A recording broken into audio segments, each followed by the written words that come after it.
and some kills instead of just Oh shit! Okay, everyone shut up. Hello, everybody. live. This is Constellation Children. As you all know, we are huge friends of Star Kid, and that is why on Black Friday we are doing a reading of the Scottish play by William Shakespeare. Yay! So, introductions. I am Nori, and I am playing one of the witches and more people. I'm Sabine, and I'm playing Mac Boy. I'm Lauren, and I'm playing Mac Girl.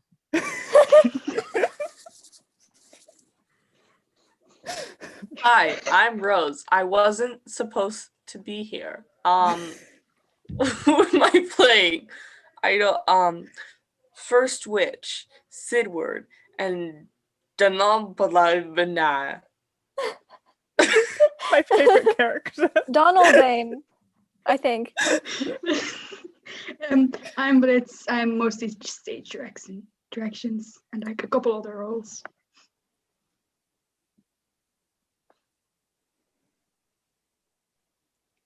Oh. Wait. Oh, I'm Rotten. I'm playing like 7 people. I'm Pixie. I am playing the third witch, the third apparition, and 2 Scottish people.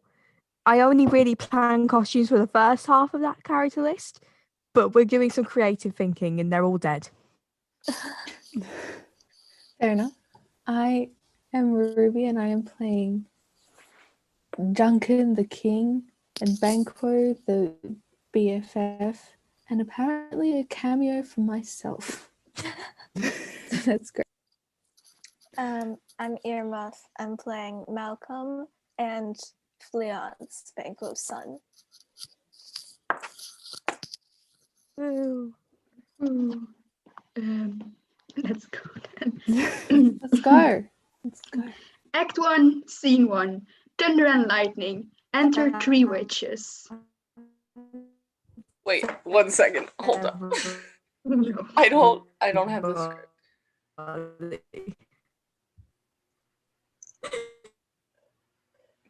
It couldn't preview file. There was a problem loading more pages. Do do do do do do. Try reloading. I'm so glad we're able to start this play. That's your line. Rose, that's your line. In the chat. Just type out all the lines.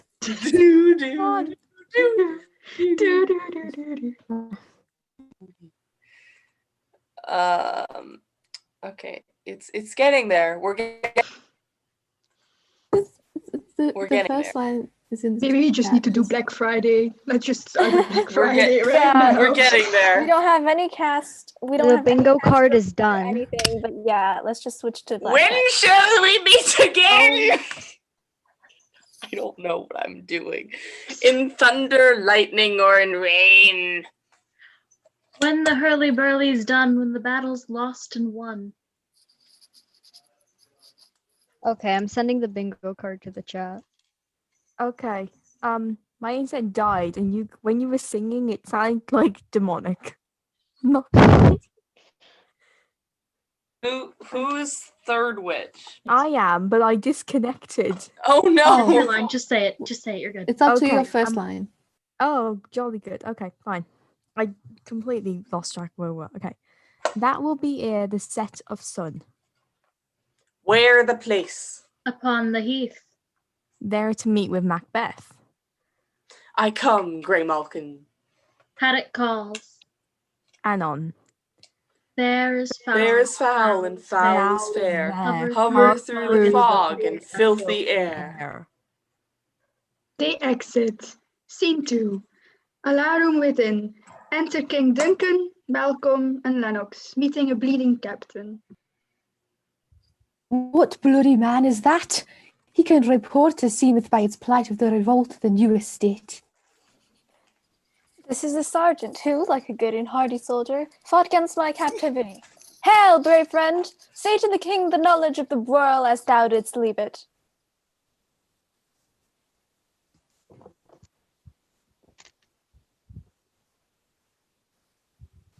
Speak, Captain. The script. The script. The script. The The script. captain is out of it Sorry, right the now. captain is very Captain- wounded. He shall be Uh, speaking shortly. I'm so sorry. The My captain is asleep. The If you script can is, compose yourself enough to speak. their brain isn't Like I said, we should do Better than Black Friday. it's load. Okay. Uh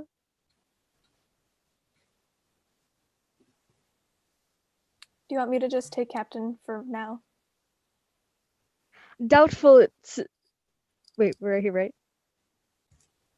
Okay. Doubtful it stood, as two spent swimmers that do cling together, and choke their art, the merciless Mac Donwald, worthy to be a rebel, for to that the multiplying villainies of nature do swarm upon him from the western isles.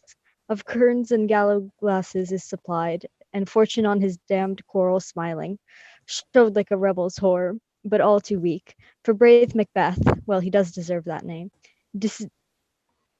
disdaining fortune with his brandished steel, which smoked with bloody execution, like valor's minion carved out his passage till he faced the slave, which ne'er shook hands nor bade farewell to him, till he unseamed him from the nave to the chops, and fixed his head upon our battlements. Oh, valiant cousin, worthy gentleman.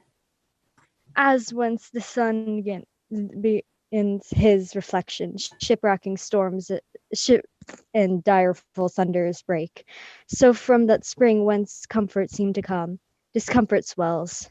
Mark, King of Scotland, mark, no sooner justice had with valor armed, compelled these skipping kerns to trust their heels. But the Norwegian lord, surveying vantage, with furbished arms and new supplies of men, began a fresh assault. Dismayed not this our captains Macbeth and Banquo. Yes, as sparrows, eagles, or the hare, the lion.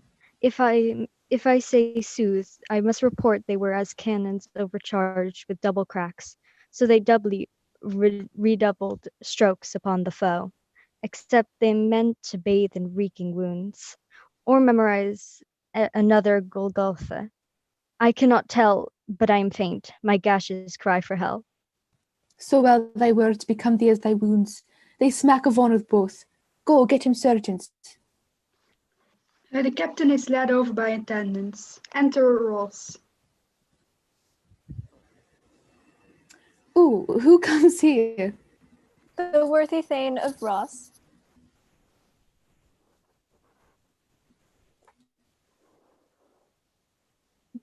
What a haste look through his eyes! So should he look that seems to speak things strange. God save the king. Whence camest thou, worthy Thane?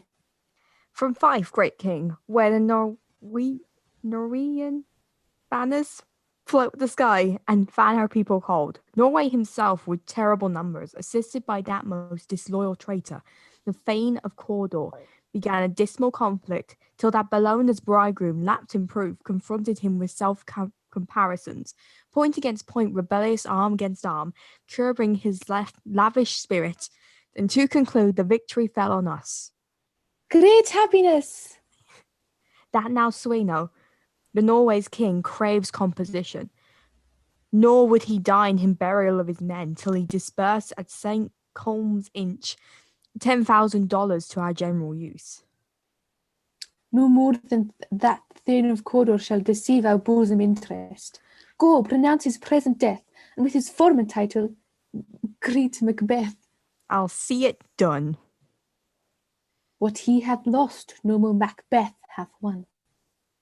They exit. Scene 3. Thunder. Enter the three witches.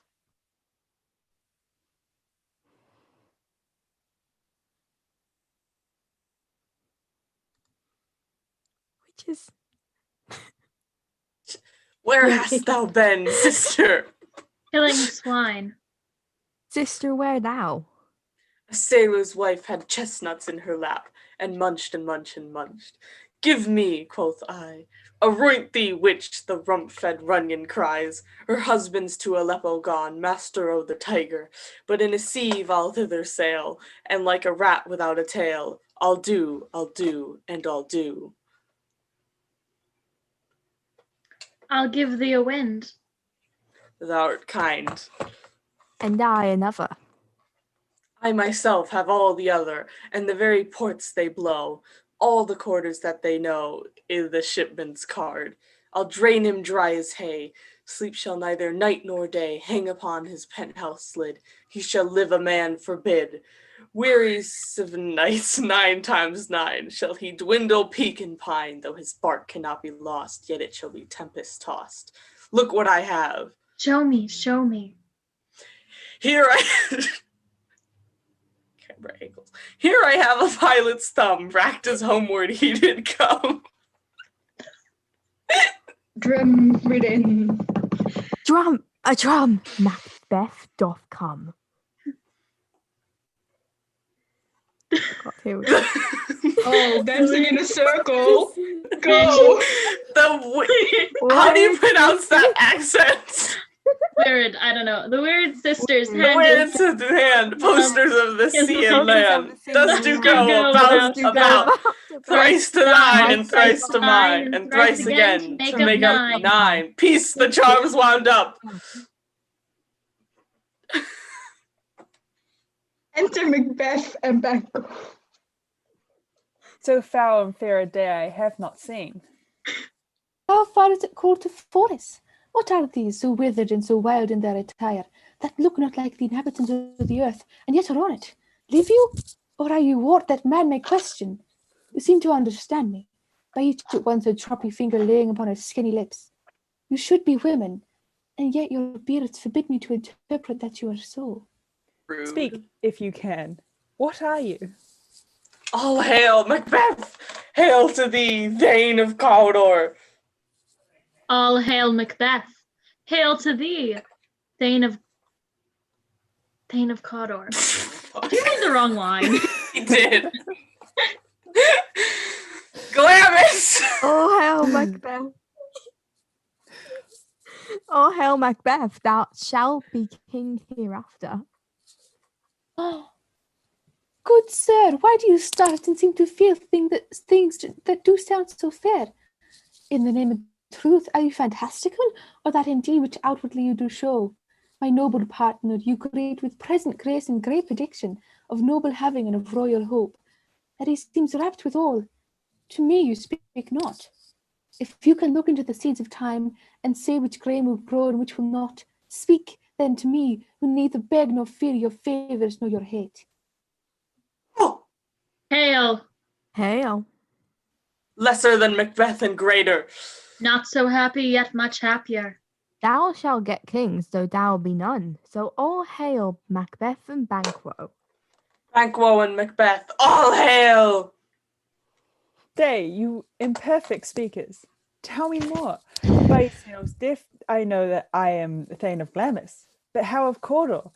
The Thane of Cawdor lives, a prosperous gentleman, and to be king stands not within the prospect of belief. No more than to be Cawdor. Say from whence you owe this strange intelligence, or why upon this blasted heath you stop our way with such prophetic greeting. Speak, I charge you. The witches vanish. Fuck this shit, I'm out. The earth hath bubbles as the water has, and these are of them. Whither are they vanished? Into the air, and what seemed corporeal melted as breath into the wind. Would they had stayed. Were such things here as we do speak about? Or have we eaten on the insane root that takes the reason prisoner? Your children shall be kings. You shall be king. And Thane of Cawdor too. Went it not so? To the self-same tune and words. Who's here? Enter Ross and Angus. Oh boy, here we go. The king have happily received Macbeth, the news of thy success, and when he reads thy personal venture into rebels' fight, his wonders and his praises do contend which should be thine or his. We are sent to give thee from our royal master thanks, only to herald thee into his sight, not pay thee. And for a greater honour, he bade me from him call thee Thane of Cawdor, in which addition hail most worthy Dane, for it is thine.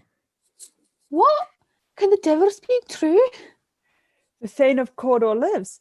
Why do you dress me in borrowed robes?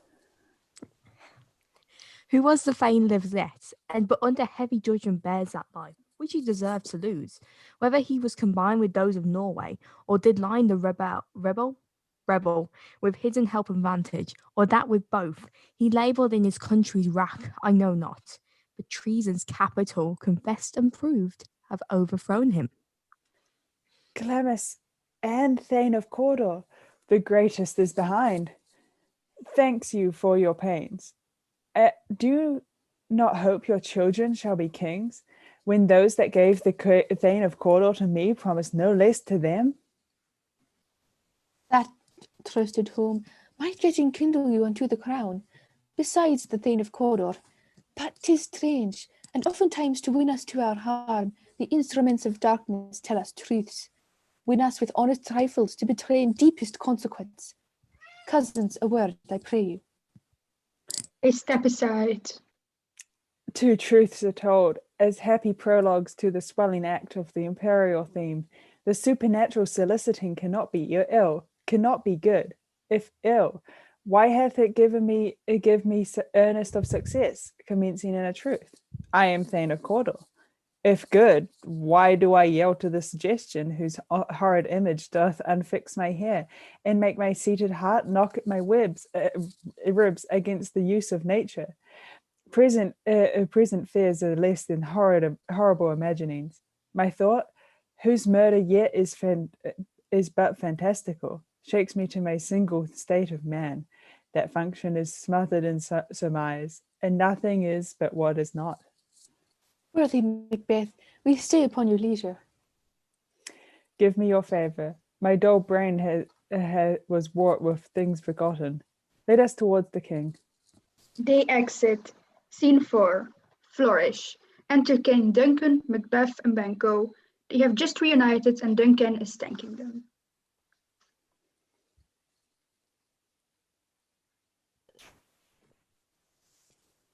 My plenteous joys, wanton in fullness, seek to hide themselves in drops of sorrow.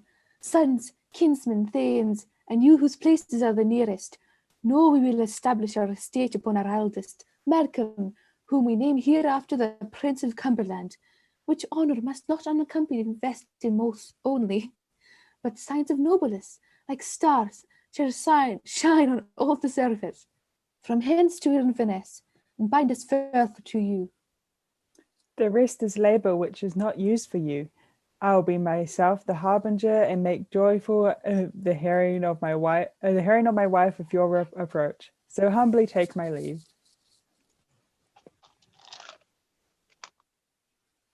Oh, what?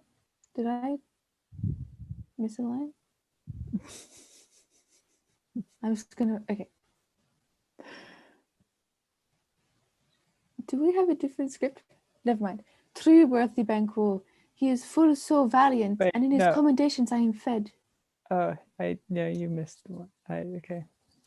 Didn't we skip a bit? What? Your What line did you was just... my worthy Cawdor was your line. Oh, my worthy Cawdor. The Prince of Cumberland. That is a step on which I must fall down, or else o'erleap. For in my way it lies. Stars, hide your fires. Let not light to see my black and deep desires. Though I wink at the hand, yet let that be which the eye fears when it is done to see. He exits. True worthy Banquo, he is full so valiant, and in his commendations I am fed. It is a banquet to me. Let's after him, whose care is gone before us to bid us welcome. It is a peerless kinsman.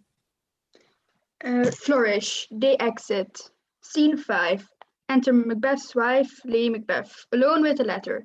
The letter is from Macbeth and informs her of the witch's prophecy, but we already knew that. Glamis thou art, and Cador, and shalt be what thou art promised. Yet do I fear thy nature. It is too full of the milk of human highness to catch the nearest way. Thou wouldest be great, art not without ambition, but without the illness should attend it. What thou wouldest highly, thou wouldest holily, wouldest not play false, and yet wouldest wrongly win. Thou wouldest have great Glamis, that which cries, thus thou must do, if thou have it, and that which rather thou dost fear to do, than wishes should be undone. Hie thee hither, that I may pour my spirits in thine ear, and chastise with the valor of my tongue all that impedes thee from the golden realm, which fate and metaphysical aid doth seem to have thee crowned withal. The raven himself is hoarse, that croaks under the fatal entrance of Duncan under my battlements. Come, you spirits that tend on mortal thoughts, unsex me here, and fill me from the crown to the toe top full of direst cruelty.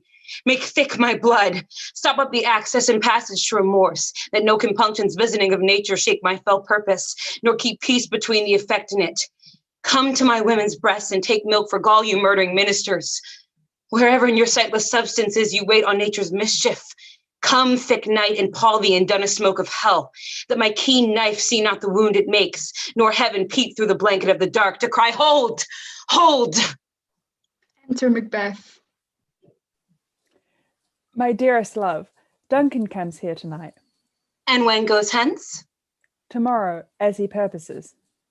Oh, never shall sun that morrow see. Your face, my thane, is as a book where men may read strange matters. To beguile in the time, look like the time. Bear welcome in your eyes, your hand, your tongue. Look the innocent flower, but be the serpent under it. He that's coming must be provided for, and you shall put this night's great business into my dispatch, which shall to all our nights and days come. Give solely sovereign sway and masterdom. They exit. Scene 6. Duncan and his peeps arrive. Scene 7. How it, boys? Searches enter a sewer, and diverse servants with dishes and services over the stage. Then enter Macbeth. Oh God. If it were done when 'tis done, then 'twere well it were done quickly. If the assassination could trammel up the consequence and catch with his surcease of success, that but this blow might be the be all and the end all here.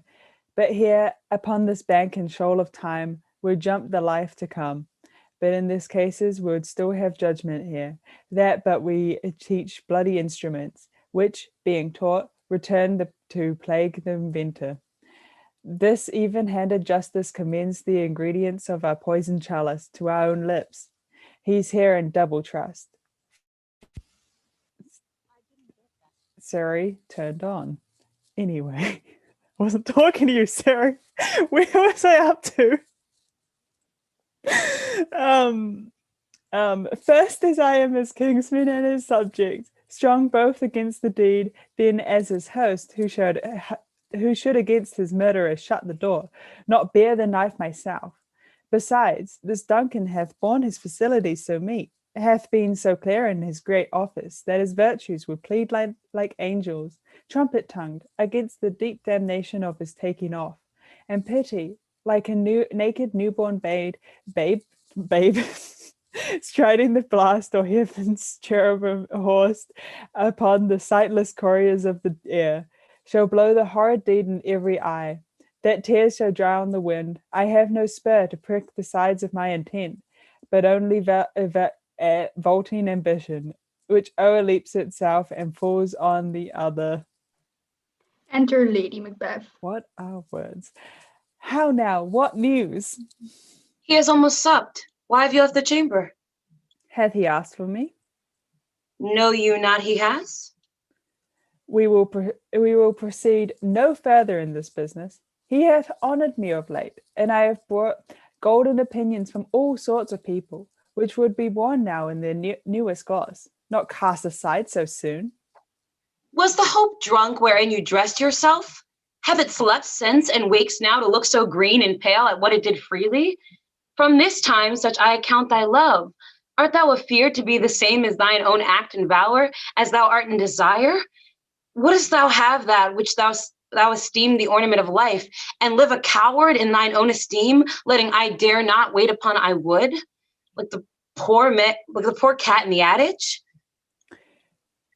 Prithee, peace. I dare do all that may become a man. Who dares do more is none. What beast was it then that made you break this enterprise to me? When you durst do it, then you were a man, and to be more than what you were, you would be so much more the man. Nor time nor place did it here, and yet you would make both. They have made themselves, and that their fitness now does unmake you. I have given suck, and know how tender it is to love the babe that milks me. I would, while it was smiling in my face, have plucked the nibble from its boneless gums and dashed the brains out, had I so sworn as you have had done this. If we should fail. We fail. But screw your courage to the sticking place and will not fail. When Duncan is asleep, whereto the rather shall his day's hard journey soundly invite him, his 2 chamberlains will I with wine and wassail so convince that memory, the warder of his brain, shall be a fume, and the receipt of reason a limbeck only. When in swinish sleep their drenched natures lies as in death. What cannot you and I perform upon the unguarded Duncan? What not put upon his spongy officers who shall bear the guilt of our great quell? Bring forth children only, for thy undaunted metal should compose nothing but males. Will it not be received when we have marked with blood those sleepy 2 of his own chamber and used their very daggers, that they have done it? Who dares receive it other, as we shall make our griefs and clamour roar upon his death? I am settled and bend up, each corporal agent to this terrible feat. Away, and mock the time with fairest show. False face must hide what the heart doth know. They exit. Act 2, Scene 1. Enter Banco and Fleance with a torch before him.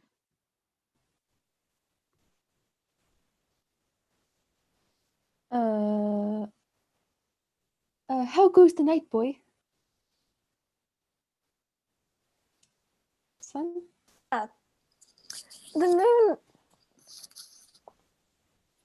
My son. The moon is down. I have not heard the clock. And she goes down at 12. I think 'tis later, sir. Hold, take my sword. He gives his sword to Fleance. Enter Macbeth and a servant with a torch. Give me my sword. Who's there? A friend. What, sir? Not yet at rest? The king's abed. He hath been an unusual pleasure, and hath sent forth great largesse to your offices. This diamond, he greets your wife withal by the name of most kind hostess, and shut up in measureless content. He gives Macbeth a jewel. Being unprepared, I will become the servant to defect, which else should free have wrought.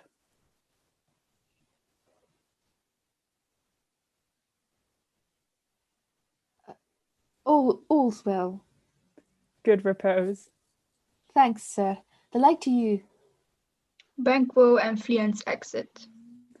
Go bid thy mistress, when my drink is ready, she strike upon the bell. Get thee to bed. Servant exits. Is this a dagger which I see before me, the handle towards my hand? Come, let me clutch thee. I have thee not, and yet I see thee still. Art thou not, fatal vision, sensible to feeling as to sight? Or art thou but a dagger of the mind, a false creation proceeding from the heat-oppressed brain? I see thee yet, in form as palpable as which now I draw. He draws his dagger. Thou marshals me the way that I was going, and such an instrument I was to use. Mine eyes are made the fools the other senses, or else worth all the rest. I see thee still, and on thy blade and dungeon gouts of blood, which was not so before. There's no such thing. It is the bloody business which informs thus to mine eyes. Now o'er the one half world nature seems dead, and wicked eyes abuse the curtain sleep. Witchcraft celebrates pale Hecate's offerings and withered murder. Allah rumored by a sentinel, the wolf, whose howls at his watch. Thus, with his stealthy pace, with Tarquin's ravishing strides towards his design, moves like a ghost. Thou sure and firm set earth, hear not my steps, which way they walk, for fear they very stones prate of my whereabouts, and take the present horror from the time, which now suits with it. Whiles I threat, he lives. Words to the heat of deeds too cold breath gives. The bell rings. I go, and it is done. The bell invites me. Hear it not, Duncan, for it is a now that summons thee to heaven or to hell. He exits. Scene 2. Enter Lady Macbeth. That which hath made them drunk hath made me bold. What hath quenched them hath given me fire. Hark, peace! It was the owl that shrieked, the fatal bellman, which gives the sternest good night. He is about it. The doors are open, and the surfeited grooms do mock their charge with snores. I have drugged their posits, that death and nature do contend about them, whether they live or die. Who's there? What ho? Alack, I am afraid they have awaked, and 'tis not done. The attempt and not the deed confounds us. Hark, I laid their daggers ready, he could not miss him. Had he not resembled my father as he slept, I had done it. Enter Macbeth with bloody daggers. My husband? I have done the deed. Didst thou not hear a noise?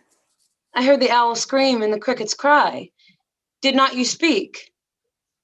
When? Now? As I descended. Aye.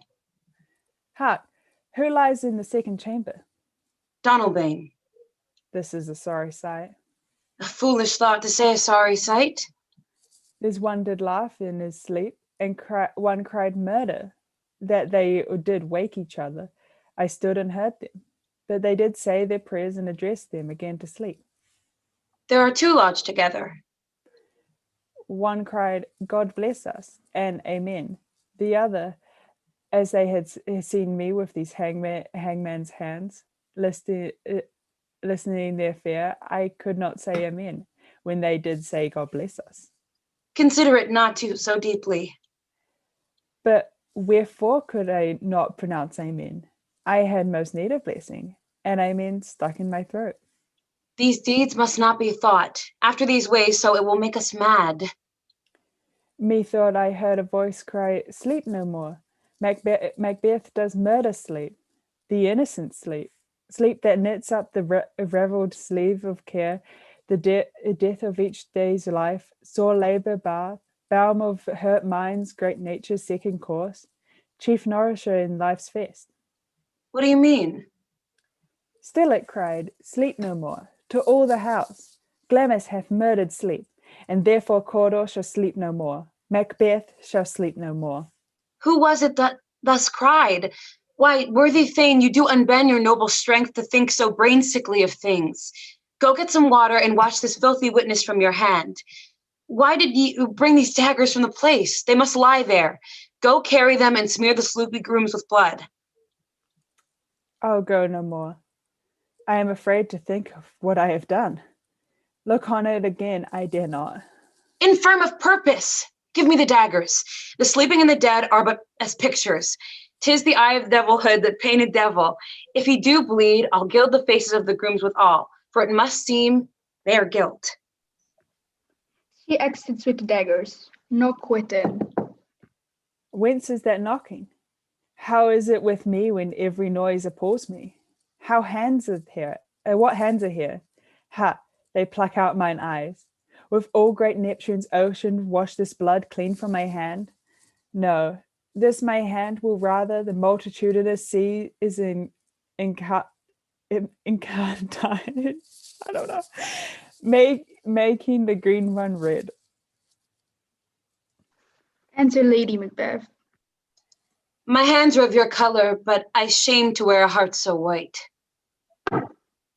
I hear a knocking at the south entry. Retire we to our chamber. A little water clears us of this deed.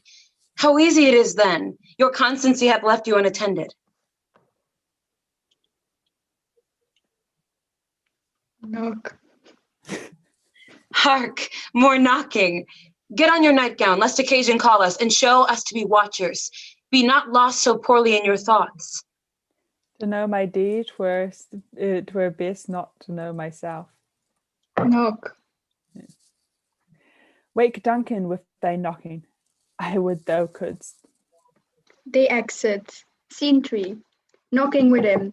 Enter a porter. The porter opens the door to Macduff and Lennox. Is thy master stirring? Enter Macbeth. Our knocking has awakened him. Here he comes. Porter exits. Good morrow, noble sir. Good morrow, both. Is the king stirring, worthy Thane? Not yet. I'll bring you to him. I'll make so bold to call, for 'tis my limited service. Macduff exits. The night has been unruly. Where we lay, our chimneys were blown down, and as they say, lamentings heard are strange screams of death, and prophesying with accents terrible of dire combustion and confused events. New hatched to the woeful time, the obscure bird clamored the livelong night.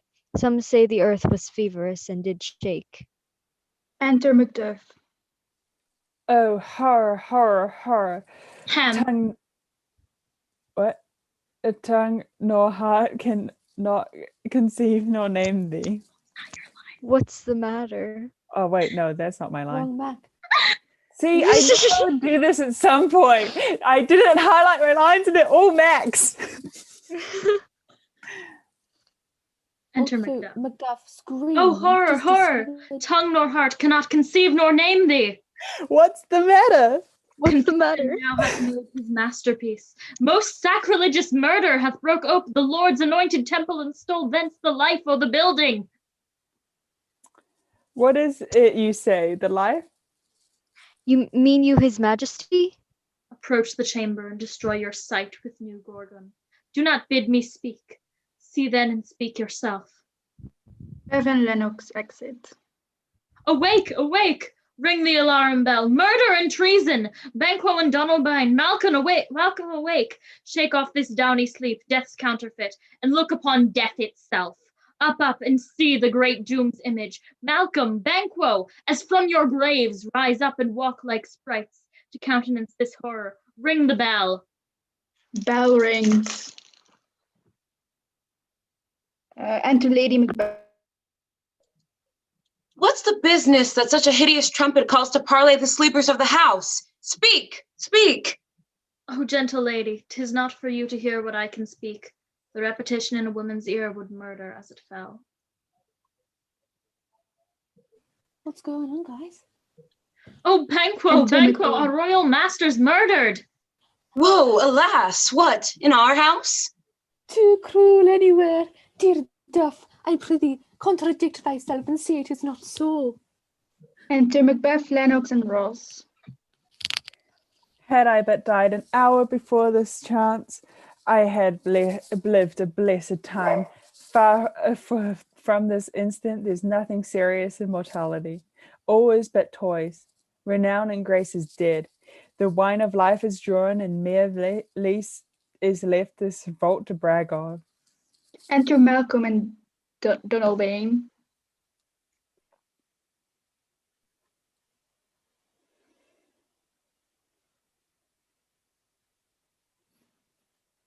What is amiss? You are, and do not know it. The spring, the head, the fountain of your blood is stopped. To the very source of it is stopped. Your royal father's murdered. By whom? Those of his chamber, as it seemed, had done it. Their hands and faces were all badged with blood. So were their daggers, which unwiped we found. Upon their pillows they stared and were distracted. No man's life was to be trusted with them. Oh, yet I do repent me of my fury, that I did kill them.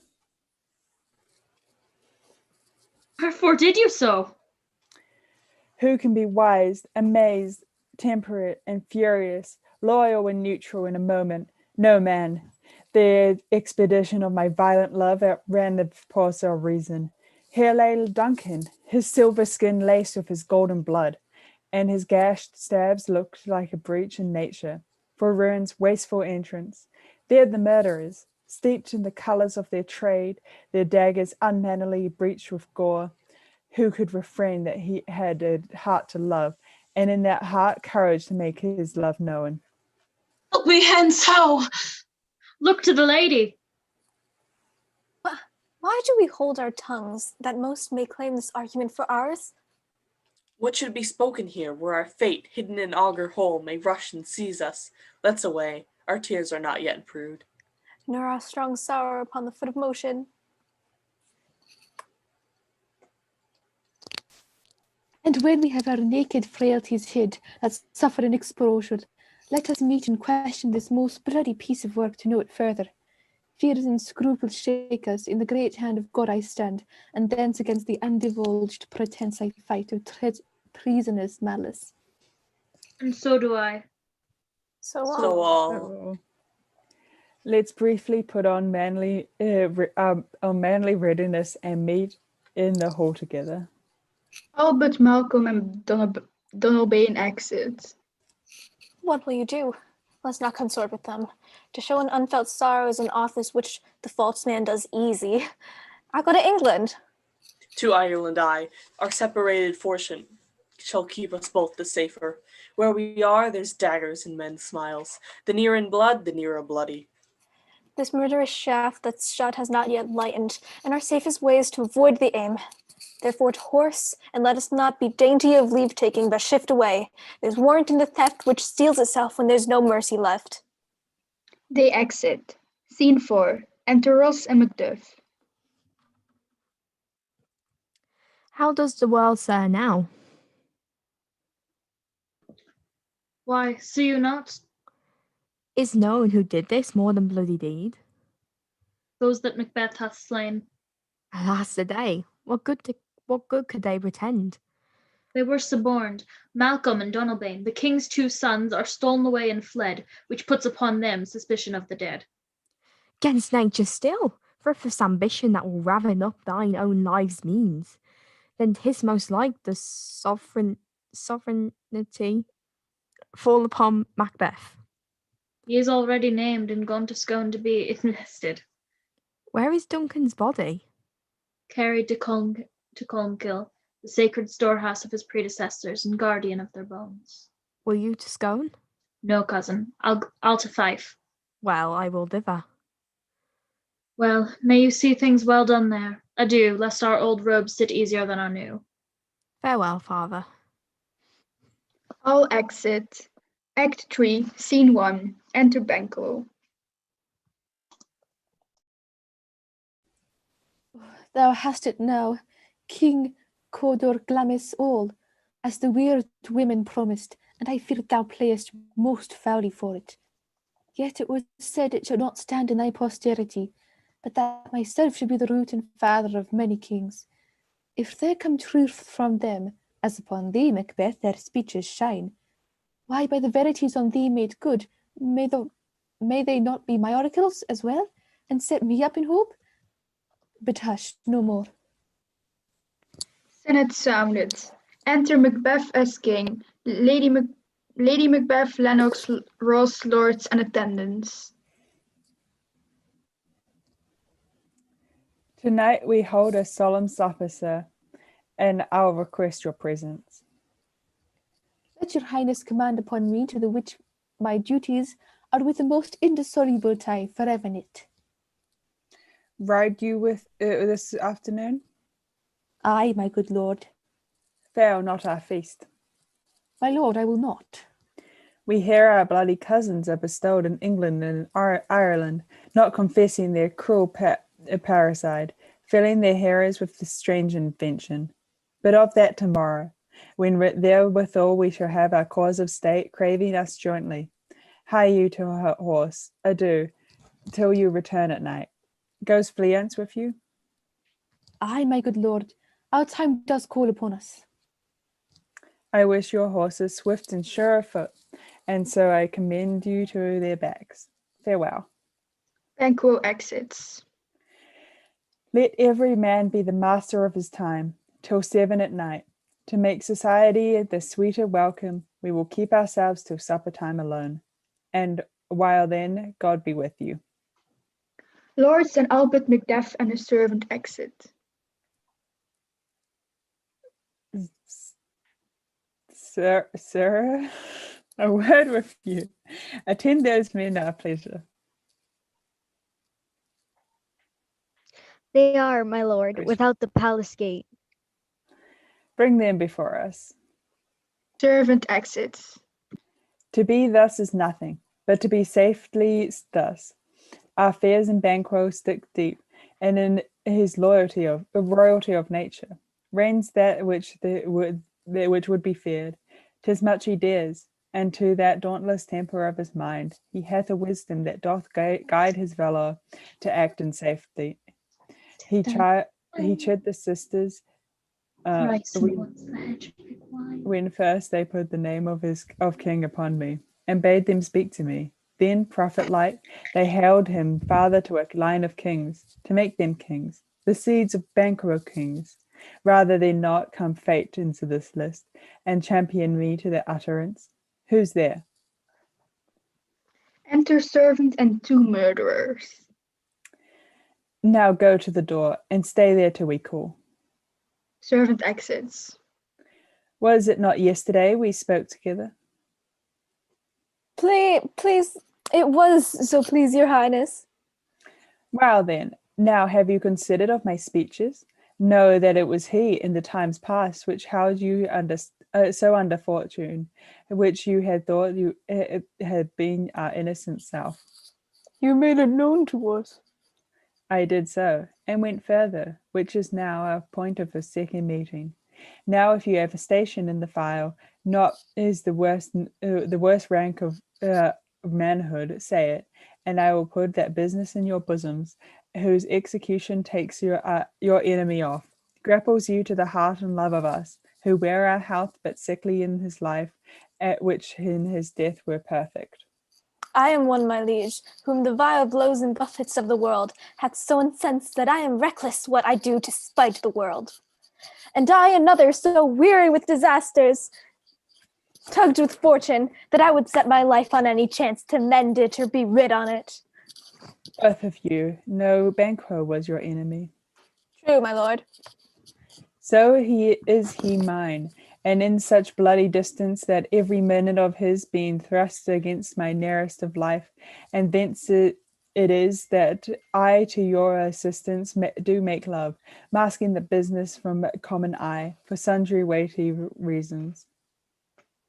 We shall, my lord, perform what you command us. Though our lives... Your spirits shine through you. Within this hour at most I will advise you where to plant yourselves, acquaint you with the perfect spy of the time, the moment on it, for it must be done tonight, and something from the palace. Always thought that I require a clearness, and with him to leave no rubs nor botches in the work. Fleance's son that keeps him company, whose absence is no less material to me than his father's, must embrace the fact of that dark hour. Resolve yourself apart. I will come to you anon. We are resolved, my lord. I'll call you upon you straight. Abide within. Murderous exit. It is concluded. Banquo, thy soul's flight, if it find heaven, must find it out tonight. He exits. Scene 2. Enter Macbeth's lady. Naughts had all spent, where our desire is got without content. 'Tis safer to be that which we destroy, than by destruction dwell in doubtful joy. Enter Macbeth. How now, my lord? Why do you keep alone? Of sorriest fancies your companions making, using those thoughts which should indeed have died with them they think on. Things without all remedy should be without regard. What's done is done. We have scorched the snake, not killed it.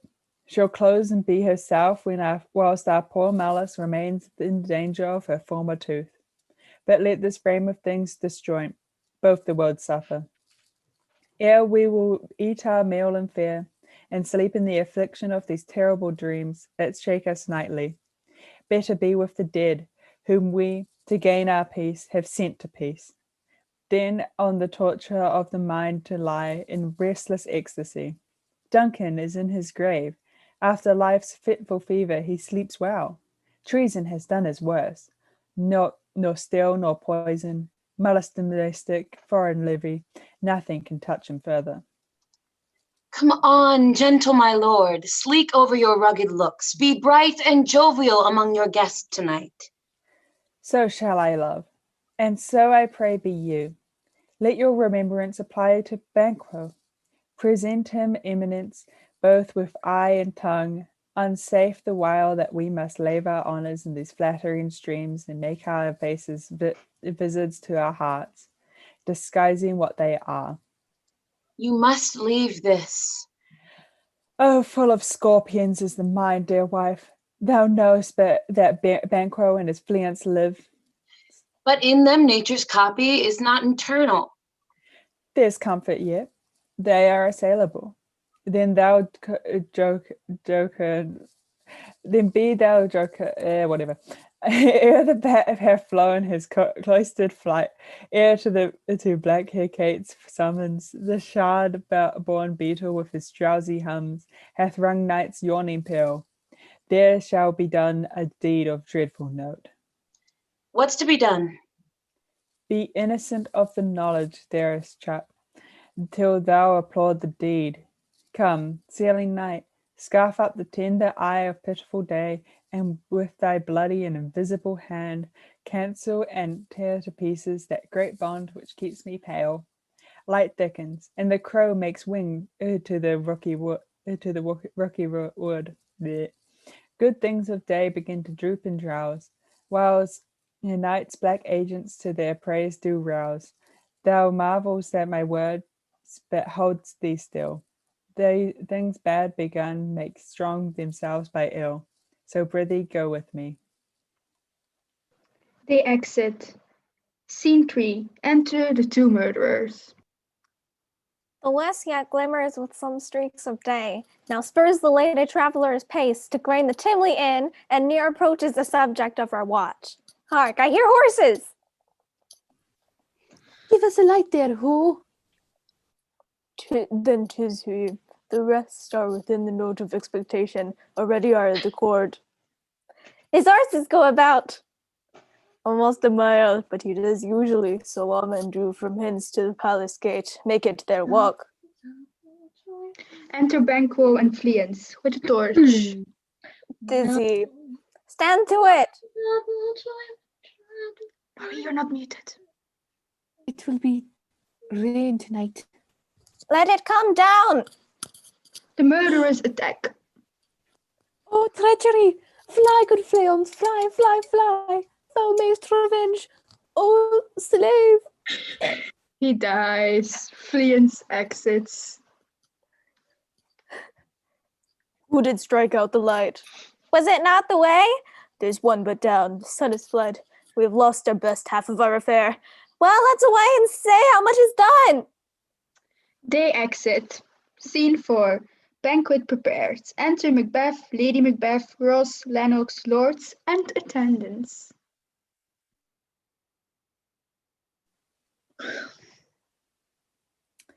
You know your own degrees. Sit down. At first and at last, the hearty welcome. They sit. Thanks to your majesty. Ourselves will mingle with society and play the humble host. Our hostess keeps her state, but in best time we will require her welcome. Pronounce it for me, sir, to all our friends, for my heart speaks they are welcome. Enter first murderer through the door. See, they encounter thee with their heart's thanks. Both sides are even. Here, I'll sit in the midst. Be large in mirth. Anon we'll drink a measure the table round. He approaches the murderer. There's blood upon thy face. 'Tis Banquo's then. 'Tis better thee without than he within. Is he dispatched? My lord, his throat is cut. That I did for him. Thou art the best of the cutthroats. Yet he's good that did the like for Fleance. If thou didst it, thou art the non-parial. Most royal sir, Fleance escaped. Then comes my fit again. I had how else been perfect, whole as the marble, founded as the rock, as broad and general as the casing air. But now I am cabined, cribbed, confined, bound into saucy doubts and fears. But Banquo safe? Aye, my good lord, safe in a ditch as he bides, with his 20 trenched gashes on his head, the least a death to nature. Thanks for that. There the grown serpent lies. The worm that's fled has nature that in time will venom breed. No teeth for the present. Get thee gone. Tomorrow we'll hear ourselves again. You're missing out on my atrocious Scottish accent. My royal lord, you do not give the cheer. The feast is sold, that is not often vouched, while 'tis a making, 'tis given with welcome. To feed we're best at home, from thence the sauce to meet a ceremony. Meetings are bare without it. Enter the ghost of Banquo and sits in Macbeth's place. Sweet remembrancer. Now good digestion wait on appetite, and health to on both.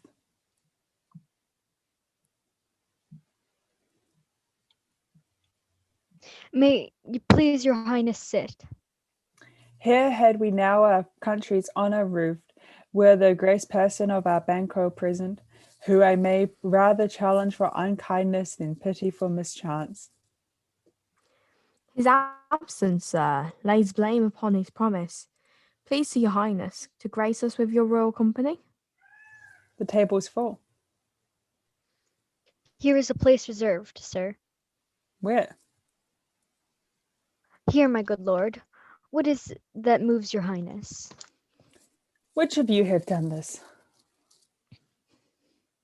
What, my good lord? Thou canst say I did it. Never shake thy gory locks at me. Gentlemen, rise. His highness is not well. Sit, worthy friends. My lord is often thus, and hath been from his youth. Pray you, keep seat. The fit is momentary. Upon a thought he will be again well. If much you note him, you shall offend him and extend his passion. Feed and regard him not. Throwing Macbeth aside. Are you a man? Aye, and a bold one, that dare look on that which might appall the devil. Oh, proper stuff. This is the very painting of your fear. This is the air-drawn dagger which you said led you to Duncan. Oh, these flaws and starts. Impostors to true fear would well become a woman's story at a winter's fire, authorized by her grandam. Shame itself. Why do you make such faces? When all's done, you look but on a stool. Prithee, see there, behold, look. Lo, how say you? Why, what care I? If thou canst not, speak too. If charnel houses and our graves must send, that those that we bury back, our monuments shall be the moors of kites. Ghost exits. What, quite an unmanned in folly? If I stand here, I saw him. Fie for shame. Blood hath been shed ere now, in the olden time, ere humane statue purged the gentle will. Aye, and since too murders have been performed, too terrible for the air. The time has been that when the brains were out, the man would die, and there would be an end. But now they rise again, with 20 mortal murders on their crowns, and push us from our stalls. This is more strange than such a murder is. My worthy lord, your noble friends do lack you? I do forget. Do not muse at me, my most worthy friends. I have a strange infirmity, which is nothing to those who know me. Come, love and health to all. Then I'll sit down. Give me some wine. feel full. Enter Ghost. I drink to the general joy of the world, the whole table, and to our dear friend Banquo, whom we miss. Would he were here. To all and him we thirst, and to all to all. Our duties and the pledge. They raise their drinking cups. I run and quit my sight.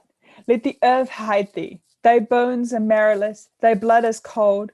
Thou hast no speculation in those eyes which thou doth glare with. Think of this, good peers, but as a thing of custom, 'tis no other, only it spoils the pleasure of the time. What man dare, approach thou like a rugged Russian bear, the armed rhinoceros, or the Highland tiger, take any shape but that, my firm nerves shall never tremble, or be alive again, and dare me to the desert with thy sword, if trembling I inhabit then, protest me the baby of a girl. Hence, horrible shadow, unreal mockery, hence! Ghost exits. Why so, being gone, I am a man again. Pray you sit still. You have displaced the mirth, broke the good meeting with most admired disorder. Can such things be Can such things be and overcome us like a summer's cloud, without our special wonder? You make me strange even to the disposition that I owe. And when now I think you can behold such sights, and keep the natural ruby of your cheeks, when mine is blanched with fear. What sights, my lord? I pray you speak not. He grows worse and worse. Question enrages him. At once, good night. Stand not upon the order of your going, but go at once. Good night, and better health. Attend his majesty. A kind good night to all. Lords and Albert Macbeth and Lady Macbeth and exit. It will have blood, they say. Blood will have blood. Stones have been known to move, and trees to speak. Augurs and understood relations have, but by maggot pies and trolls and rooks brought forth the secrets of man of blood. What is the night? Almost at odds with morning. Which is which? How sayest thou Macduff denies his person at our great bidding? Did you send to him, sir? I hear it by the way, but I will send. There's not a one of them in this, but in his house where I keep a servant fed. I will tomorrow, and betimes I will, to the weird sisters. More shall they speak, for now I am bent to know. By the worst means the worst. For mine own good, all causes shall give away. I am in blood, stepped in so far that I shall wade no more. Returning were tedious as to go over. Strange things that I have in head that will to hand, which must be acted ere they must be scanned, may be scanned. You lack the season of all natures. Sleep. Come, well to sleep. My strange and self-abuse in the initiative fear that wants hard use. We are but young indeed. They exit. Scene 6. Lennox talks to his mate about the current events. Opinions not found. Act 4. Scene 1. Thunder. Enter the three witches.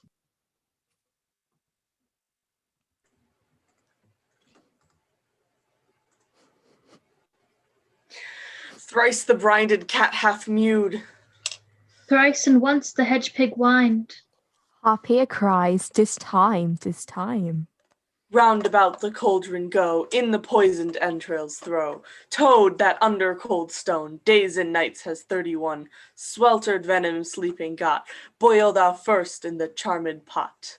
The witches circle the cauldron. Double, toil and trouble. Fire burn and and cauldron cauldron bubble. Till I have a fenny snake in the cauldron boil and bake. Eye of newt and toe of frog, wool of bat and tongue of dog, adder's fork and blindworm's sting, lizard's leg and howlet's wing, Pour a charm of powerful trouble like a hell broth boil and bubble. Double. Double, toil and trouble. Fire Fire burn, burn, burn, and cauldron bubble. Scale of dragon, tooth of wolf, witch's mummy, more engulf. Of the ravine, salt sea shark, root of hemlock digged in the dark. Liver of blaspheming Jew, gall of goat, and slips of yew. Silvered in the moon's eclipse, nose of turf and Tartar's lips. Finger of birth, strangled babe, ditch delivered by a drab. Make the gruel thick and slab, and there to a tiger's cauldron for the ingredients of our cauldron. Double. Toil and trouble. Fire burning, cauldron bubble. Cool it with a baboon's blood, then the charm is firm and good.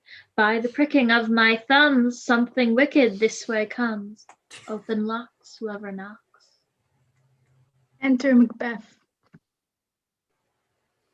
How now, you secret black and midnight hags? What is it you do? A deed without a name. Without a name. I just ate a muffins. I just took a bite before I turned on my video. Hold on. I conjure you by that which you profess, however you come to know it. Answer me. Though you untie the winds and let them fight against the churches, through the yeasty waves confound and swallow navigation up, though bladed corn be lodged and trees blown down, though castles topple on the waters' heads, through palaces and pyramids do slope their heads to their foundations, though the treasure of nature's Germans tumble all together, even till destruction sicken. Answer me, to which I ask you. Speak. Demand. We'll answer. Say if thou hadst rather hear it from our mouths or from our masters.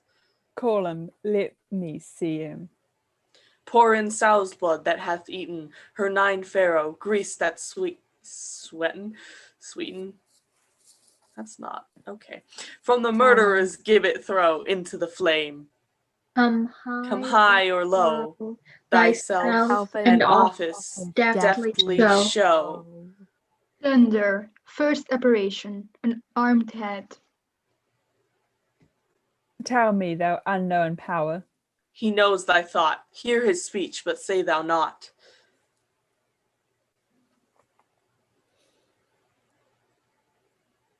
Macbeth, Macbeth, beware Macduff, beware the Thane of Fife. Dismiss me, enough.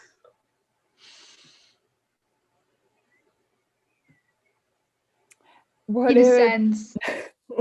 Whatever thou thought out, for thy good caution, thanks. Thou hast to heart my pharaoh right, but one word more. He will not be commanded. Here's another, more potent than the first. Thunder, a second apparition, a bloody child.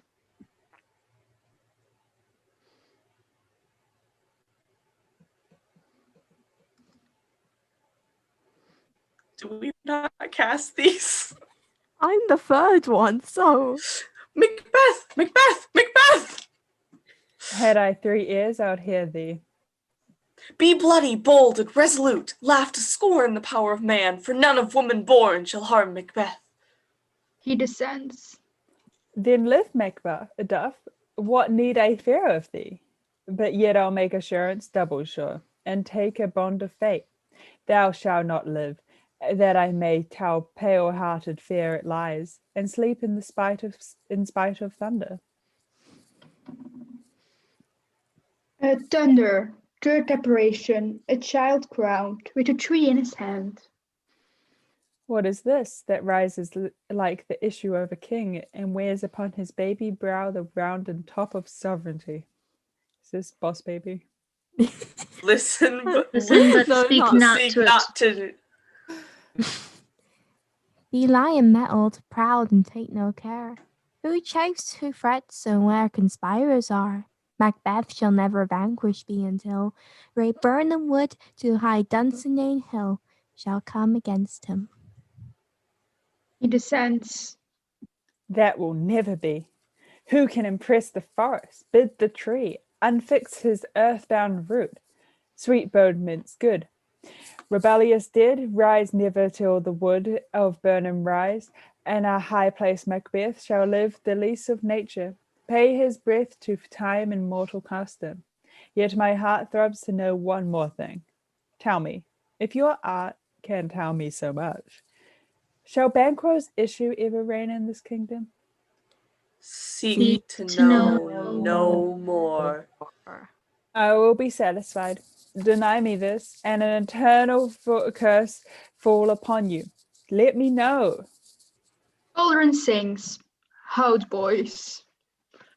Why sinks that cauldron? And what noise is this? Show. Show. Show. Show his eyes and grieve his heart. Come like shadows, so depart. A show of 8 kings. The 8th king is a glass with a glass in his hand, and Banquo last. Thou art too like the spirit of Banquo. Down, thy crown does sear mine eyeballs, and I hear thou other gold-browed, the bound brow is like the first, a third is like the former. Filthy hags, why do you show me this? A fourth? Start, eyes. What, will the line stretch out to the crack of doom? Another yet? A seventh? I'll see no more. And yet the eighth appears who bears a glass, which shows me many more. And some I see that two-fold bulls and treble scepters carry. Horrible sight. Now I see 'tis true. For the blood-bolted Banquo smiles upon me and points at them for his. The apparitions disappear. What, is this so? Aye, sir, all this is so. But why stands Macbeth thus amazedly? Come, sisters, cheer we up his sprites, and show the best of our delights. I'll charm the air to give a sound, while you perform your antic round, that this great king may kindly say, our duties did his welcome pay. Music. The witches dance and vanish. Where are they? Gone? Let this pernicose hour stand I accursed in the calendar. Come in without there. Enter Lennox. What's your grace's will? Saw you the word, sisters? No, my lord. Came they not by you? No, indeed, my lord. Infected be the air whereon they ride, and damned all those that trust them. I did hear the galloping of horse. Who was it came by? 'Tis 2 or 3, my lord, that bring you word. Macduff is fled to England. Fled to England? Ay, my good lord. Time, thou anticipated my dread exploits. The flighty purpose never is overtook, unless the deed go with it. From this moment, the very firstlings of my heart shall be the firstlings of my hand. And even now, to crown my thoughts with acts, be it thought and done, the castle of Macduff I will surprise, seize upon Fife, give to the edge o'er the sword his wife, his babies, and all her unfortunate souls that trace him with his line. No boasting like the fool. This deed I'll do before this purpose call. But no more sights. Where are these gentlemen? Come, bring me where they are. They exit. Enter Macduff's wife, her son, and Ross. What had he done to make him fly the land? You must have patience, madam. He had none. His flight was madness, when our actions do not. Our fear do make us traitors. You know not whether it was his wisdom or his fear. Wisdom? To leave his wife, to leave his babies, his mansion and his titles in a place from whence himself does fly? He loves us not. He wants the natural touch, for the poor wren, the most diminutive of birds, will fight, her young ones in her nest, against the owl. All is the fear, and nothing is the love. As little is the wisdom where the flight, so runs against all reason. My dearest cuz, I pray you school yourself. But for your husband, he is noble, wise, judicious, and best knows the fits of the season. I dare not speak much further, for cruel are the times when we are traitors and do not know ourselves, when we hold rumour from what we fear, yet know not what we fear, but float upon a wild and violent sea, each way and move. I take my leave of you. Shall not be long, but I'll be here again. Things at the worst will cease, or else climb upward to what they were before. My pretty cousin, blessing upon you. Fathered he is, and yet he's fatherless. I am so much a fool. Should I stay longer? It would be my disgrace and your discomfort. I take my leave at once. Ross exits. Sir, your father's dead. What will you do now? How will you live? As birds do, mother. What, with worms and flies? With what I get, I mean, and so do they. Poor bird, thou'dst never fear the net nor lime, the pitfall nor the gin. Why should I, mother? Poor birds they are not set for. My father is not dead, for all your saying. Yes, he is dead. How wilt thou do for a father? Nay, how wilt you do for a husband? Why, I can buy me 20 at any market. Then you'll buy 'em to sell again. Thou speak'st with all thy wit, and yet I faith with wit enough for thee. Was my father a traitor, mother? Ay, that he was. What is a traitor? Why, one that swears and lies. And be all traitors that do so? Every one that does so is a traitor and must be hanged. And must they all be hanged that swear and lie? Every one. Who must hang them? Why, the honest men. Then the liars and swearers are fools, for there are liars and swearers enough to beat the honest men and hang them. Now God help thee, poor monkey. But how wilt thou do for a father? If he were dead, you'd weep for him. If you would not, it were a good sign that I should quickly have a new father. Poor prattler, how thou talk'st. Enter a messenger. Bless you, fair dame. I am not to you known, though in your state of honour I am perfect. I doubt some danger does approach you nearly. If you will take a homely man's advice, be not found here. Hence with your little ones. To fright you thus methinks I am too savage. To do worse to you were fell cruelty, which is too nigh your person. Heaven preserve you. I dare abide no longer. Messenger exits. Whither should I fly? I have done no harm, but I remember now I am in this earthly world, where to do harm is often laudable, to do good sometime accounted dangerous folly. Why then, alas, do I put up that womanly defence to say I have done no harm? Entered murderers. What are these faces?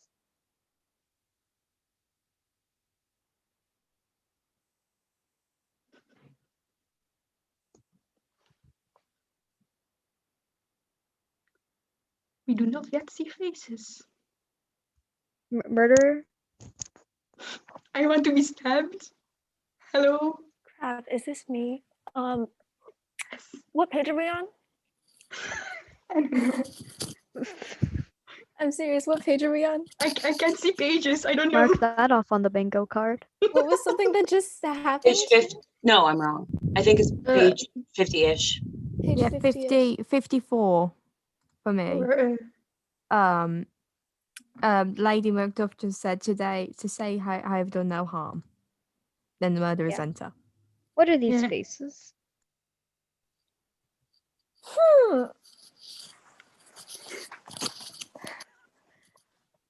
Where is your husband? I hope in no place so unsanctified where such as thou mayst find him. He's a traitor.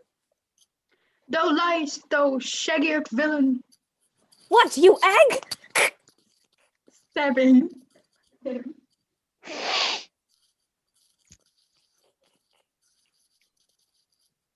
I am being stabbed. Your muff, that's you again. What? No, it's not. It is. Young Fry. Oh, shoot, yeah, it is. Young fry of treachery! Yes, kill is me, mother. Run away, I pray you. Lady Macduff exits, crying murder. followed by the, Murder! by the murderers bearing the son's body. Scene 3. Enter Malcolm and Macduff. We have just discussed Macbeth and what it means to be king. Ross enters. Sir, amen.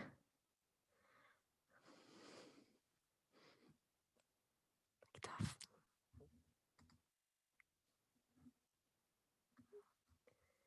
You're muted. Whoever's speaking is muted. I was muted. Sorry. Yeah, you were muted. Stand Scotland where it did. Alas, poor country, almost afraid to know itself. It cannot be called our mother, but our grave, when nothing, but who knows nothing, is one seen to smile. Where sighs and groans and shrieks have rent the air, are made, not marked. When violent sorrow seems a modern ecstasy. The dead man's knell is there scarce asked for who? And good men's lives expire before the flowers in their caps, dying or ere they sicken. Oh, revelation too nice and yet too true. What's the nearest grief? That of an hour's age doth hiss the speaker. Each minute teems a new one. How does my wife? Why, well. And all my children? Well, too. The tyrant has not battered at their peace. No, they were well at peace when I did leave them. Be not withholding of your speech. How goes it? When I came hither to transport the tidings, which I have heavily borne, there ran a rumour of many worthy fellows that were out, which was to my belief witnessed the rather, for that I saw the tyrant's power afoot. Now is the time of help. Your eye in Scotland would create soldiers, make our women fight to doff their dire distresses. Be it their comfort, we are coming thither. Gracious England hath lent us good Seward and 10,000 men, an older and a better soldier none than Christendom gives out. Would I could answer this comfort with delight, but I have words that would be howled out in the desert air, where hearing should not latch them. What concern they? The general cause, or is it a fee grief to some single breast? No mind that's honest, but in it shares some woe, though the main part pertains to you alone. If it be mine, keep it not from me. Quickly, let me have it.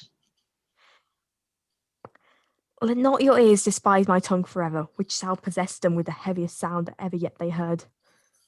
I guess at it. Your castle is surprised, your wife and Mary savagely slaughtered to relate the manner were on the quarry of these murdered deer to add the death of you. Merciful heaven! What man ne'er pull your hat upon your brows, give sorrow words. The grief that does not speak whispers the o'erfraught heart and bids it back, bids it break. My children, too? Wife, children, servants, all that could be found. And must I be from thence? My wife killed too?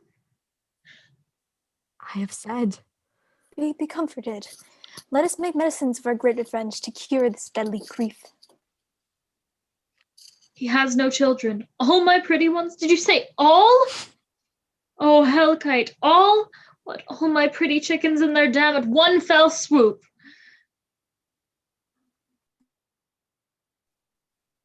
Dispute it like a man.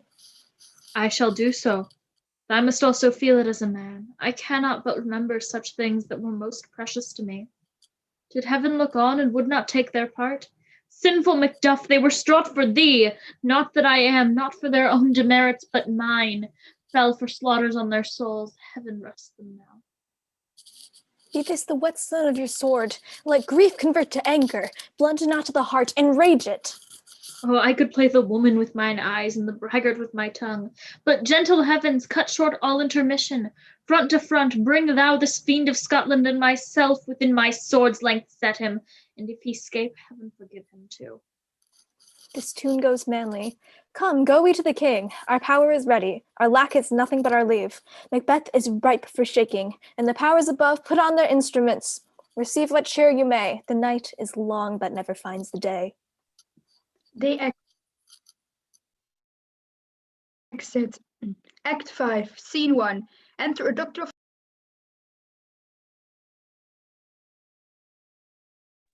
I have two nights watched with you, but can perceive no truth in your report. When was it she last walked? Since his majesty went into the field, I have seen her rise up from her bed, throw her nightgown upon her, unlock her chest, take forth paper, fold it, write upon it, read it, afterwards seal it, and again return to bed. Yet all this while in a most fast sleep. A great perturbation in nature, to receive at once the benefit of sleep and do the effects of watching. In this slumber agitation, besides her walking and other actual performances, what at any time have you heard her say? That, sir, which I will not report after her. You may to me, and 'tis most meet you should. Neither to you nor anyone, having no witness to confirm my speech. Enter Lady Macbeth with a taper. Lo you, here she comes. This is her very guise, and upon my life, fast asleep. Observe her. Stand close. How came she by that light? Why, it is stood by her. She has the light by her continually. 'Tis her command. You see her eyes are open. Ay, but their scents are shut. What is it she does now? Look how she rubs her hands. It is an accustomed action with her to seem thus washing her hands. I have known her to continue this in a quarter of an hour. Yet, here's a spot. Hark, she speaks. I will set down what comes from her, to satisfy my remembrance the more strongly. Out, dim spot, out, I say. 1, 2, why then 'tis time to do it, hell is murky. Fie, my lord, fie, a soldier NF card. What need we fear, who knows it, when none can call our power to account? Yet who would have thought the old man to have such power, so much blood in him? Do you mark that? The Thane of Fife had a wife. Where is she now? What, will these hands never be clean? No more that, my lord, no more that, you, Marshal with the starting. Go to. You have known what you should not. She has spoke what she should not, I'm sure of that. Heaven knows what she has known. Here's the smell of the blood still. All the perfumes of Arabia will not sweeten this little hand. Oh. What a sigh is there! The heart is sorely charged. I would not have such a heart in my bosom for the dignity of the whole body. Well. Pray God it be, sir. This disease is beyond my practice, yet I have known those which have walked in their sleep, who have died holily in their beds. Wash your hands, put on your nightgown, look not so pale. I tell you yet again, Banquo's buried, he cannot come on's grave. Even so? To bed. There's a knocking at the gate. Come. Give me your hand. What's done cannot be undone. To bed. Lady Macbeth goes to bed. Will she now go to bed? Directly. Foul whisperings are abroad, unnatural deeds do breed unnatural troubles. Infected minds to their deaf pillows will discharge their secrets. More needs she the divine than the physician. God forgive us all, look after her, remove from her the means of all annoyance, and still keep eyes upon her. So good night. My mind she has made it, and amazed my sight. I think, but dare not speak. Good night, good doctor. They exit. Scene 2. Drum and colors. Enter Menteith, Cadmus, Angus, Lennox, and soldiers.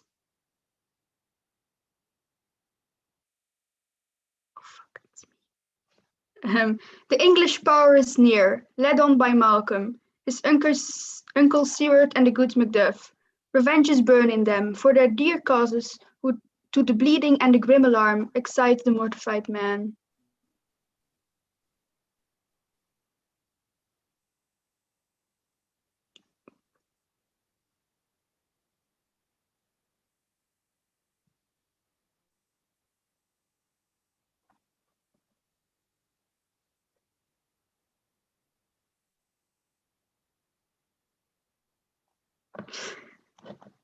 I think our Angus just Pixie. disconnected. I'm not sure. Pixie. back. Bingo time, I guess. Pixie.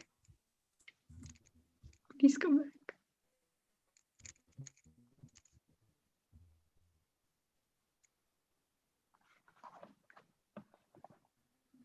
Do, do, do, do, do, do, do. Am I here? Am I alive? Yes, you are. I'm so sorry. Okay, is it my Okay. line? Yeah. Yeah. Yeah. Angus. Act 5, Okay, scene hold 2. on. Please excuse me. Okay. Near Burnham Wood, shall we well meet them? That way are they coming?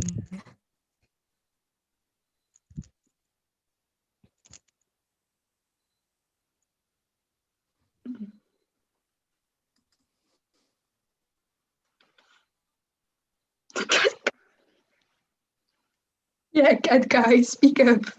It's fine. You're furry. I don't know what this is. Who knows if Donalbain will be with his brother? For certain, sir, he is not. I have a file of all the gentry.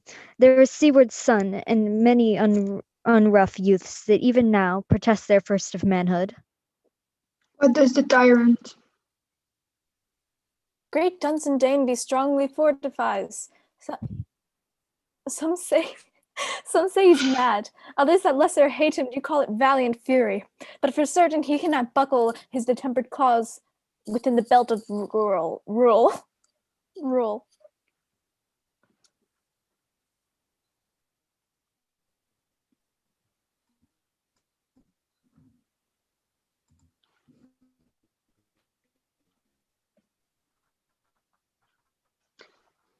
Do, do, do, do, do, do, do, Pixie. do, Angus is frozen. do, do, do, do. Yes. Hello, am I back? Am I okay? Yeah, you are. Or you were. I can't hear anyone. This is fun. You're lagging a bit. Think you're here? Yeah? Yeah? Yeah. I don't know if I can hear anybody. Okay, fine. I'm just gonna. Am I saying the line? Yeah, say your line. Yes. Okay. Jesus Christ. So sorry. Right. Okay. I'm saying my line. I think we're back now. Okay. Now does he feel his secret murders sticking on his hands? Now minutely revolts or braid his faith breach. Those he commands move only in command, nothing in love. Now does he feel his title hang loose about him, like a giant's robe upon a dwarfish? Who then shall blame his pestered senses to recall and start, when all that is within him does condemn itself for being there? Well, march we on to give obedience what is truly owed. Meet we the medicine of the sickly wheel, and with him pour we in our country's purge each drop of us. Or so much as it needs to do the sovereign flower and drown the weeds, make we our march towards Burnham. They exit marching. Scene 3. Enter Macbeth, the doctor, and attendants.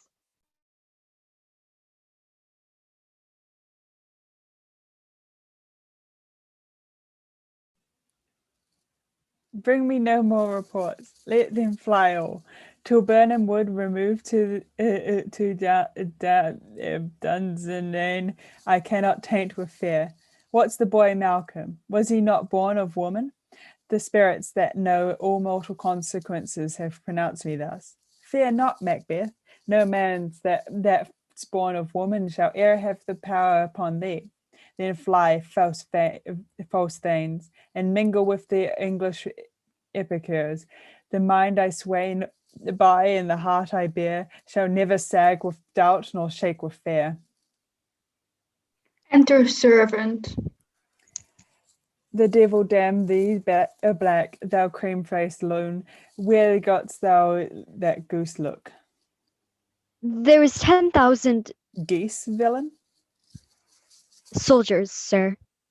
Go prick thy face and overrid thy fear, thou lily-livered boy. What soldier's patch? Death of thy soul. Those linen cheeks of thine are counselors to fear. What soldier's way face? The English force, so please you. Take thy face hence. Servant exits. Satan, I am sick at heart. When I behold Satan, I say, this push will cheer me ever or deceit me now. I have lived long enough. My way of life has fallen into the sere, the yellow leaf, and that which should accompany old age, as honor, love, obedience, troops of friends, I must not look to have, but in their stead, curses, not loud but deep, mouth honor, breath, with the poor heart would fain deny and dare not. Satan! Enter Satan. What is your gracious pleasure? What news more? All is confirmed, my lord, which was reported. I'll fight till my bones I'll fight till from my bones my flesh be hacked. Give me my armor. 'Tis not needed yet. I'll put it on. Send out more horses. Scur the country round. Hang those that talk of fear. Give me thine armor. How does your patient, doctor? Doctor. Doc. Doctor, I bid you to speak. Ooh, not so sick, my lord, as she is troubled with thick coming fancies that keep her from her rest. Cure her of that. Canst thou not minister to a mind deceased? Pluck from the memory of rooted sorrow, raise out the written troubles of the brain, and with some sweet oblivious antidote, cleanse the stuffed bosom of that perilous stuff which weighs upon the heart. Therein the patient must minister to himself. Throw physic to the dogs. None of it. Come, put my armor on. Give me my scarf. Attendants begin to arm him. Satan, send out. Doctor, the thanes fly from me. Come, sir, dispatch. If thou couldst, doctor, cast water of my land. Find her disease, and purge it to a sound and pristine health. I would applaud thee to the very echo that should applaud again. Pull it off, I say. What rhubarb, senna, or what purgative drug should scour those English hints? Hearest thou of them? Aye, my good lord, your royal preparation makes us hear something. Bring it after me. I will not be afraid of death and bane till Burnham Forest come to Dunsinane. What? Were I from Dunsinane away and clear, profit again should hardly draw me here. They exit. Drum and colors. Enter Malcolm, Sewile, Macduff, Sewile's son, Mented, Caithness, Angus, and soldiers marching.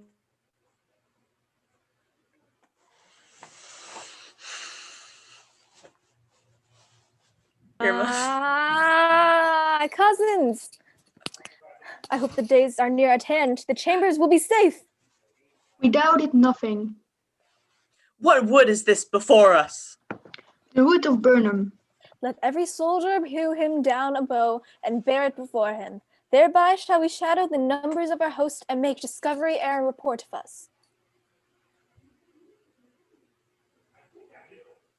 It shall be done.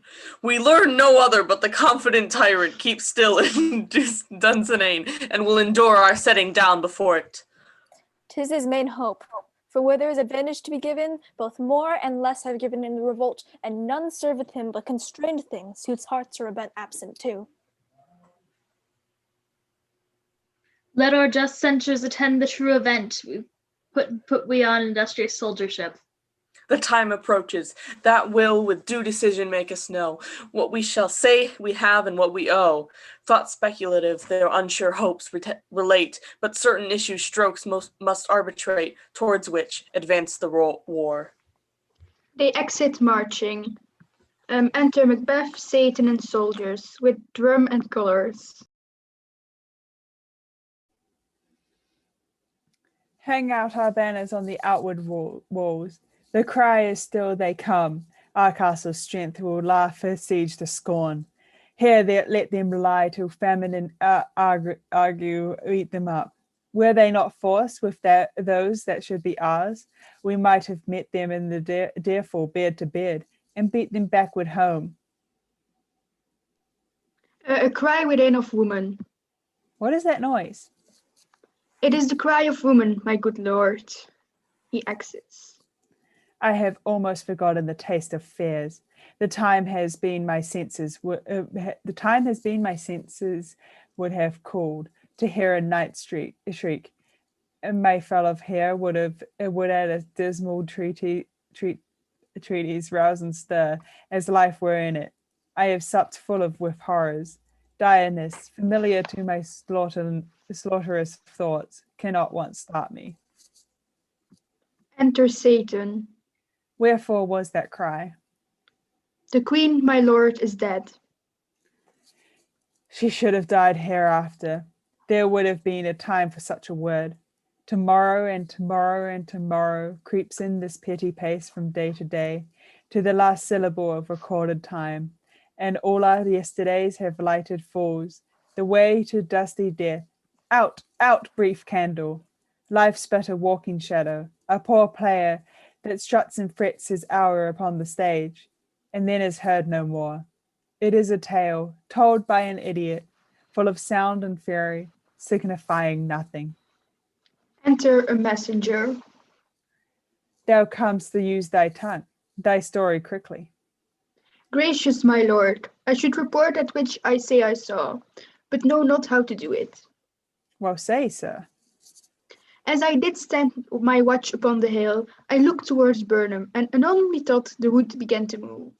Liar and slave! Let me endure your wrath, if not be so. Within this 3 mile may you see it coming. I say a moving grove. If thou speaks false, upon the next tree thou shall thou hang alive, till famine clings thee. If thy speech be sooth, I care not if thou dost it for me as much. I pull in resolution and begin to doubt the equivocation of the fiend that lies like the truth. Fear not, to the Burnham wood do come to Dunsinane. Well, and now a wood comes to Dunsinane. Arm and out. If this which he avouches does appear, there is nor flying hence, nor tarrying there. I again to weary of the sun, and wish the estate o' the world were now undone. Ring the alarm bell, blow wind, come rack, at least we'll die with harness on our back. They exit. Drum and color. Enter Malcolm, Seward, Macduff, and their army with bows. Now near enough. You leave these screens, throw down, and show like those you are. You, worthy uncle, shall with my cousin, your right noble son, lead our first battle. Worthy Macduff, and we shall upon what else remains to do according to our order. Fare you well. Do we but find the tyrant's power tonight, let us be beaten if we cannot fight. Make all our trumpets speak, give them all breath, those clamorous harbingers of blood and death.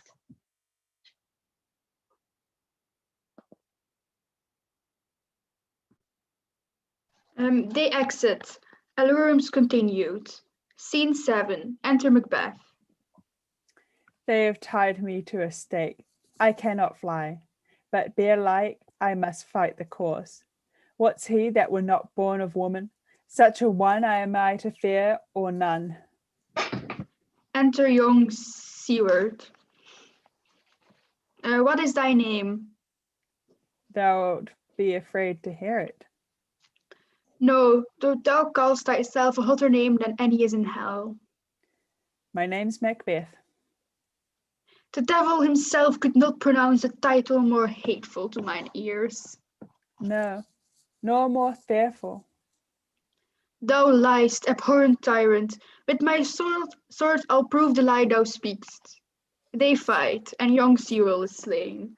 Oh, I should have gotten my sword. Wait, I need my sword. battle.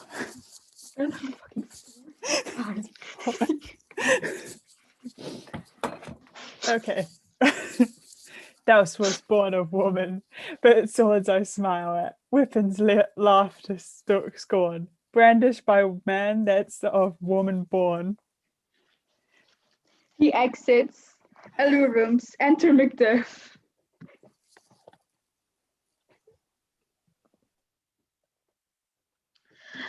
That way the noise is. Tyrant, show thy face!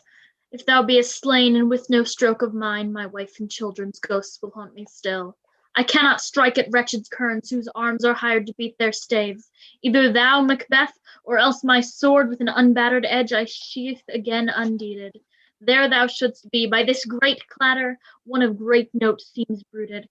Let me find him, fortune, and more I beg not. He exits. Alarums.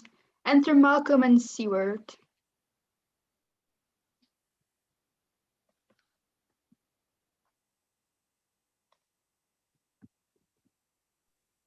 You're muted. You're muted. Seward, you're muted.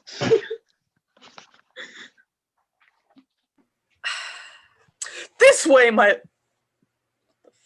This way, my lord. The castle's gently rendered. The tyrant's people on both sides do fight. The noble thanes do bravely in the war. The day almost itself professes yours, and little is to do.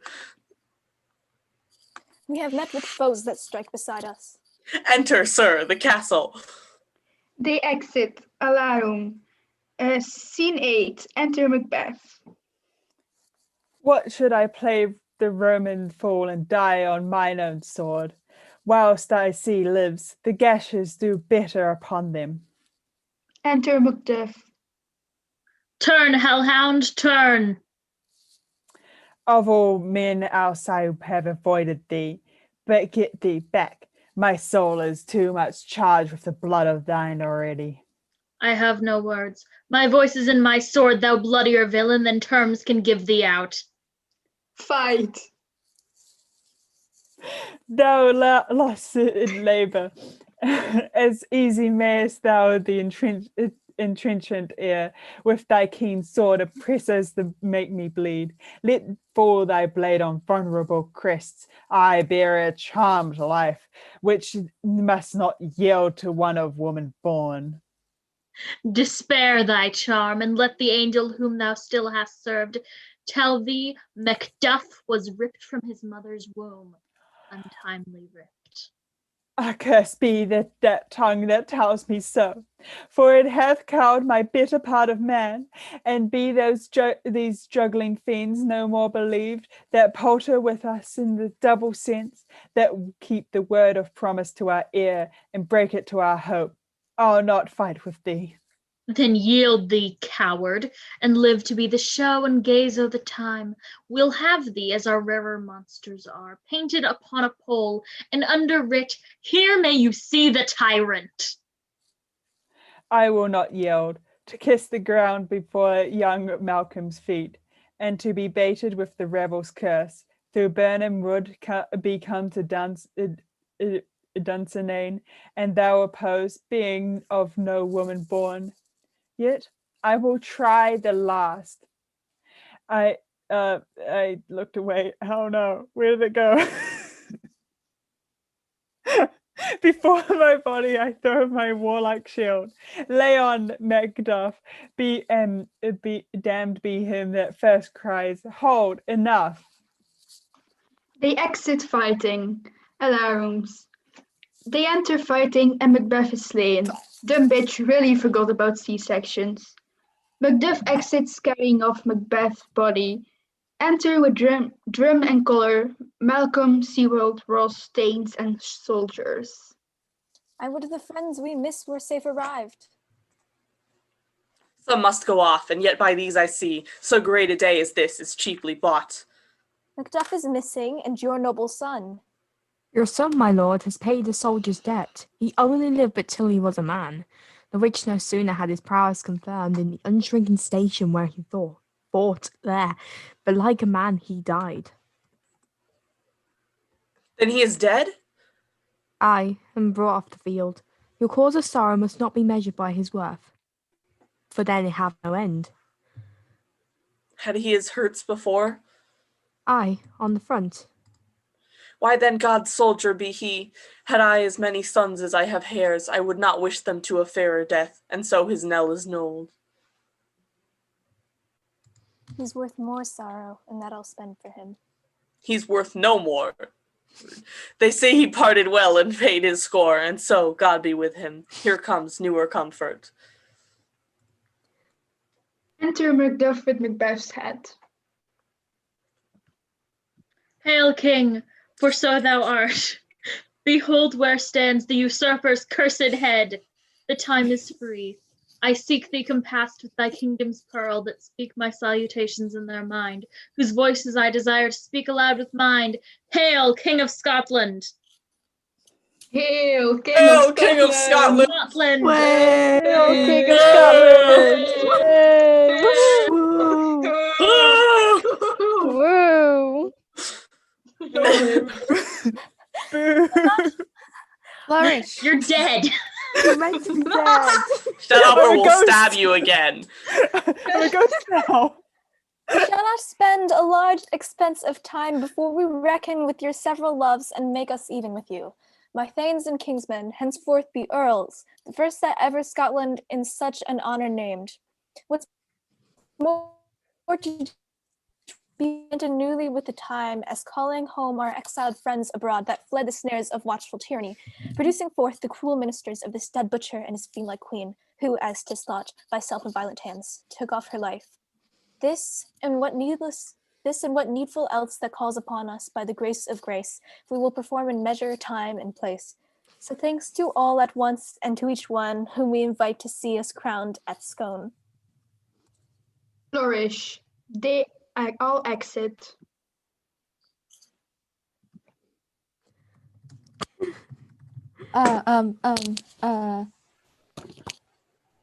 Rosencrantz and Guildenstern are dead.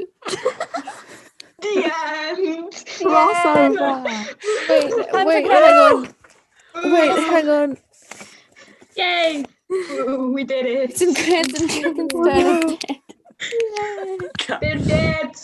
They don't. I gotta they are change my name dead. so I don't enter my next class as C-word.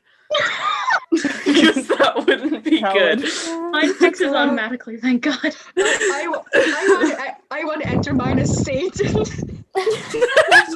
That's gonna raise some questions. We you wrote know. this play, everybody. We did. Yes. Yeah, we wrote the Presented whole. by the Constellation Wait. Children. Who in the fuck is Shakespeare? I only know the Constellation. Yeah. He stole stuff anyway. I mean, we're just Yeah. stealing it again. Public that's domain, enough. man. Yeah, domain. so the beautiful title art is by Nori, and also the entire play is by Nori, and also the Mhm. entire play is also by Ruby. Me and Yeah. Ruby Yeah, wrote they this wrote- play they wrote it. single-handedly. No help, They wrote just it. me They and wrote Ruby. it. And also we wrote the entire play. Yep, Shakespeare. Yeah, no, screw Shakespeare. All right, so we got That's me. Rose, Nori, and Pixie as double, toil and troubled. Definitely not Shelby. Nope. Nope. who's that? That's what Rose looks like. Yeah, that's what Rose looks that's like. me. Yep. Our three double, toil and troubled. We have Sabine as Macbeth and Yeah, boy. Lauren as Lady Macbeth. Hey, where'd my crowd go? Iconic. Ruby as Banquo, Nori as Macduff. That's metal. I like that. Also Ruby as King Duncan, and me as Malcolm, Ruby's son ×2. Blitz is stage directions, aka Homeless Hume, and I actually did it this the time. Doctor. This is And the many best others. thing I've ever. This is the best thing I've ever. I'm beautiful. Send these all to the chat because I need to post these on Instagram. We still Yeah. post on Instagram. No, we don't. We need to. We have an Instagram. We haven't. Oh my god, we haven't done cast drawing stories in forever Oh no. We need everyone to see the Gatorade. because I stopped doing them and then no one else did. I I've I done Rose, some of shame them. on you. This is all your fault. Hey, I had exams. I do the actual post, and Yes, also I and- also have shit. We all have shit to do. So special thanks to Nori for the cast art and organizing of the reading. Also, I did some of the cast art too, me, Earmup. Ruby for massive editing of the script. John Medicine for, I don't know, something. Yes, thank you, John. This time we're thanking John for coaching me on Shakespeare. Thank God, Okay. once This again. time There we're you go. thanking John for coaching Nori on Shakespeare. That's it. That is it. That's Amazing. it. We did it. Now you can I'm gonna actually stop the live in time, All so right. everyone Thanks, shut up thanks. and don't What? say things. Okay. Let's go.